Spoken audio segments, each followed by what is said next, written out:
First Thanksgiving, the harvest feast of 1621.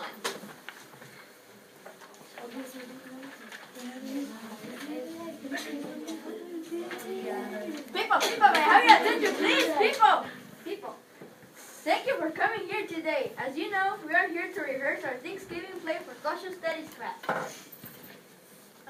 Robbie, we're here to write our Thanksgiving play for Social Studies class. We can't rehearse something that we haven't even written yet. Exactly. And because I'm obviously the best writer in the class, I've written the script. I'll also cast all of the parts. I will be the director and... Wait a minute. This assignment was to write a play as a group. No one put you in charge. I put me in charge.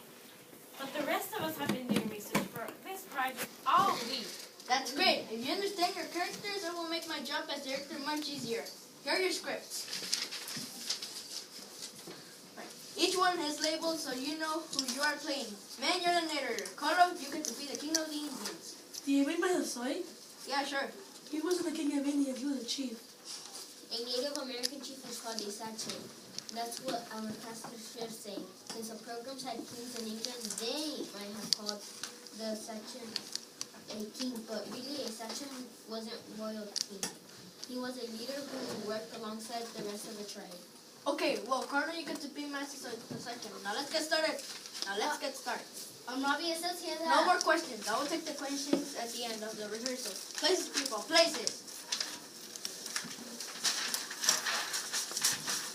And action. In the autumn of 1621, the Pilgrims sat down to eat a great feast with the Wampanoag Indians. As we do today, the Pilgrims and Indians filled their bellies with turkey, sweet potatoes, corn on the cob, and cranberry sauce. Excuse me, Chief? Master, can you please pass the ham? Hold it! This is all wrong. No kidding, this is all wrong. They didn't eat ham. There were no pigs in Plymouth in 1621. What are you talking about? I meant Emily's delivery of that line was all wrong. Emily, you have to put some feeling in your lines. You have to sound like you really want that ham. But Ben's right. There were no pigs in Plymouth in 1621, so there was no ham. They didn't eat sweet potatoes either. And the corn on the cob wasn't corn on the cob. It was cornmeal made from the Indians' corn that the Wampanoags brought to the feast. Are you sure about this? Positive. They didn't eat cranberry sauce either. They didn't have sugar. You need sugar to make cranberry sauce. So what did they do? Just munch on the plain old cranberries? And raspberries and strawberries and grapes and all sorts of other things. That's ridiculous. Never heard of eating grapes at Thanksgiving dinner. Maybe no one eats grapes at Thanksgiving dinner now, but in 1621 they most likely did. Did you do any research at all for this play, Robbie? Or did you just write the whole sketch about what you and the family do in November every year? The feast we're supposed to be writing about wasn't even in November in 1621. It was in October after the harvest. I know that. The time of my play is October, not November. Everybody knows that the first Thanksgiving was in November. I mean, of course, I know that.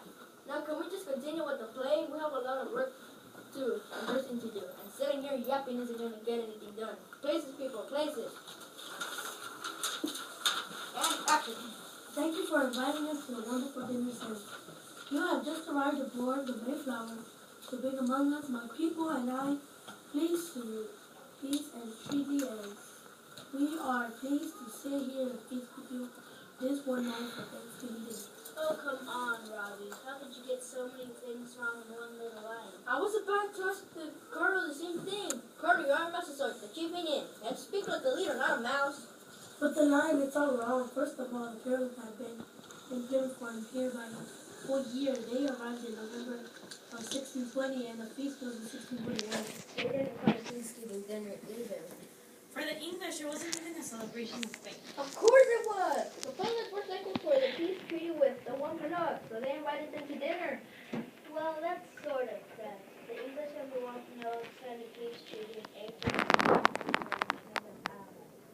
Right. The Wampanoag wanted the treaty so the English would be their allies. When they were arguing with other Native Americans, and the English wanted a treaty so they could occupy the land they settled without trouble from the Wampanoag. Oh, come on. This has nothing to do with Thanksgiving. Let's just get started on the play, okay? Karina, you take it from the line. Bobby say things our wonderful feast we have. Robbie, your script has so many mistakes. The English were celebrating a good harvest. Every year they hold a 3-day celebration at the end of their harvest. In 1621, because they had a good relationship with the Wampanoag still, so the peace treaty, the English invited them to join their harvest. So the Pilgrims, it wasn't a day of thanking God for anything. Was they wanted to thank God, had a day for prayer and feasting. They wouldn't have any joy. You mean they were just happy about a good harvest so they were celebrating? Exactly. I did make a lot of mistakes in this play. Maybe you shouldn't have written it without the rest of us. I guess you're right. You all did a lot more research than I did. I think we should just start over and write the play as a group. I second that idea. Okay, back to paper and pen in my bag.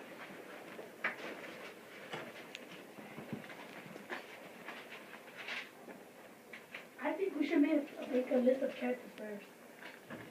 Well, there was Maxwell and about 90 other ones. And all of the pilgrims. I think there are about 50 of them. Okay, 54. The pilgrims were all men. No, they weren't. There were whole families, men, women, and even children were there. Name one woman who was there.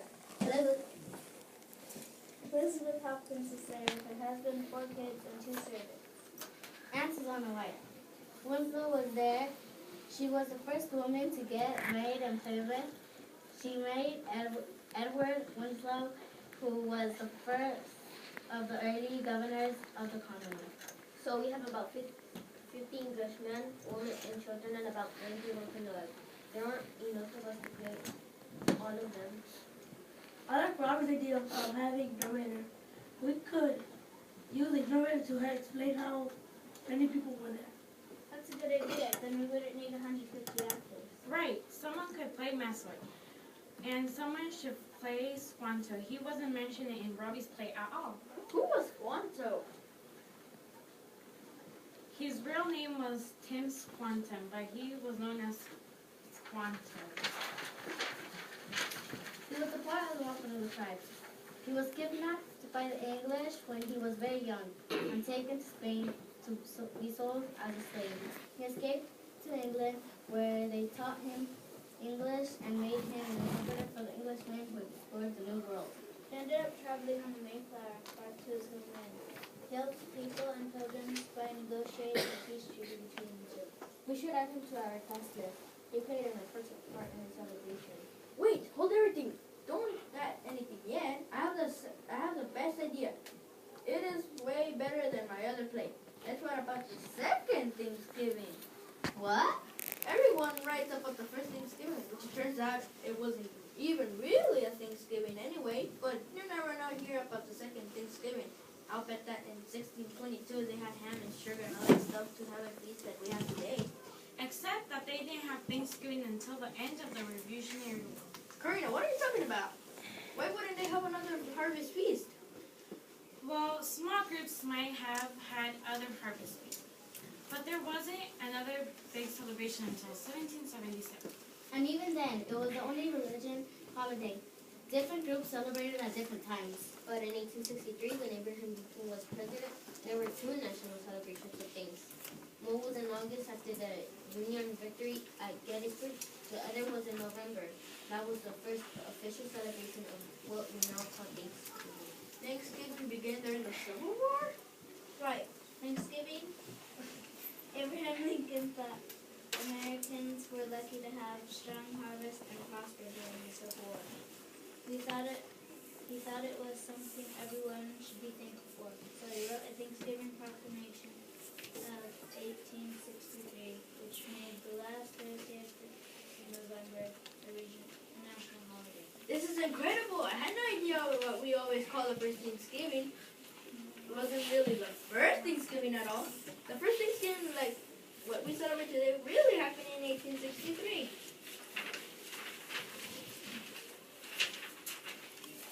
So getting back to our original plan, I think we should stage our autumn harvest play just like it really was in 1861. I agree. What if we pair off the main list of important facts that we need to be included? Then we can look at the list and write the play as a group. Emily, you and I can work together, and Robbie and Ned and Carlo and Chloe. That's a good idea. Carlo, why don't we be in charge of the pilgrim? Then your list should be about the pilgrims and their religious beliefs and about how and why they came to Plano to begin with. Okay. Ben and I can write about the Wampanoag tribe. How their tribe was run and how they lived. Robbie, you and I can write about the feast between the Pilgrims and the Wampanoag. I'll help you keep the facts straight. Can I also be in charge of writing about the food at the feast? We can have an autumn harvest play without talking about food. Yeah, and we can have people thinking that the Pilgrims and the Wampanoag really ate cornbread and pumpkin pie. Good point. Yeah. Hey, that gives me an idea. Know what I think would be fun besides doing the play? What? Why don't we bring food for the class and have a real feast in the play? Good idea. That would be fun. I know how to cook a turkey. I'll bring in some wheat flour and cornmeal. I never just eat the plain cornmeal. It's not too disgusting. Someone should bring me kind of food. I guess I can do that. Bobby, what are you going to bring? Or are you going to be too busy to directing the rest of us to bring everything? Considering everyone else did so much more work than I did, maybe someone else deserves to be the director. I'll bring fruit, Carlo.